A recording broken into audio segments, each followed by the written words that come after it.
My great fellow Americans, earlier today on the eve of the Thanksgiving holiday, 2 members of the National Guard serving in Washington, D.C. were shot at point-blank range in a monstrous ambush-style attack just steps away from the White House. They had been deputized as part of the most successful public safety and national security mission in the history of our nation's capital, the D.C. Safe and Beautiful Task Force, which has achieved an unprecedented reduction in violent crime and crimes of all type. This heinous assault was an act of evil, an act of hatred, and an act of terror. It was a crime against our entire nation. It was a crime against humanity. The hearts of all Americans tonight are with those 2 members of the West Virginia National Guard and their families.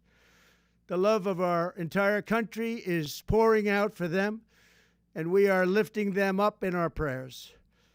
As we are filled with anguish and grief for those who were shot, we're also filled with righteous anger and ferocious resolve.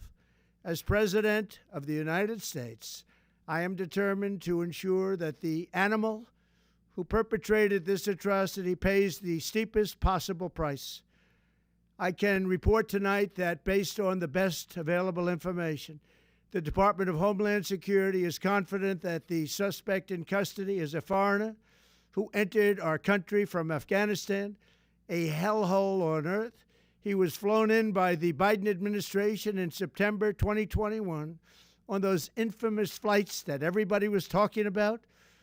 Nobody knew who was coming in. Nobody knew anything about it. His status was extended under legislation signed by President Biden, a disastrous president, the worst in the history of our country. This attack underscores the single greatest national security threat facing our nation. The last administration let in 20 million unknown and unvetted foreigners from all over the world, from places that you don't want to even know about.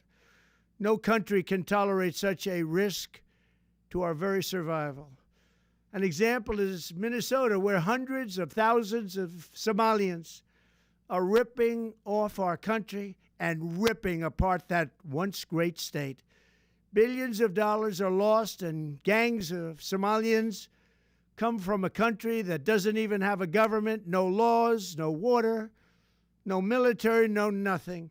As their representatives in our country preach to us about our Constitution and how our country is no good. We're not going to put up with these kind of assaults on law and order by people who shouldn't even be in our country. We must now re-examine every single alien who has entered our country from Afghanistan under Biden, and we must take all necessary measures to ensure the removal of any alien from any country who does not belong here or add benefit to our country. If they can't love our country, we don't want them. America will never bend and never yield in the face of terror. And at the same time, we will not be deterred from the mission these service members were so nobly fulfilling. That is why tonight I can announce that I have directed the Department of War to mobilize an additional 500 troops to help protect our capital city. We will make America totally safe again, and we will bring the perpetrator of this barbaric attack to swift and certain justice if the bullets going in the opposite direction haven't already done that. During this time of the year, when we gather at home with loved ones, these 2 patriots were wearing the uniform of our country, patrolling the streets of our capital. They had taken a selfless oath to defend our nation against all enemies, foreign and domestic, and that is exactly what they were doing when they were gunned down in a savage attack.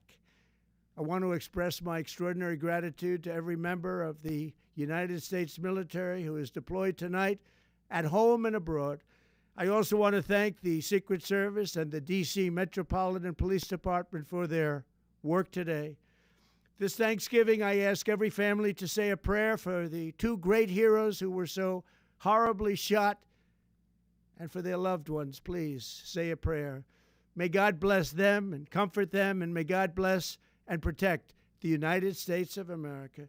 Thank you and good night.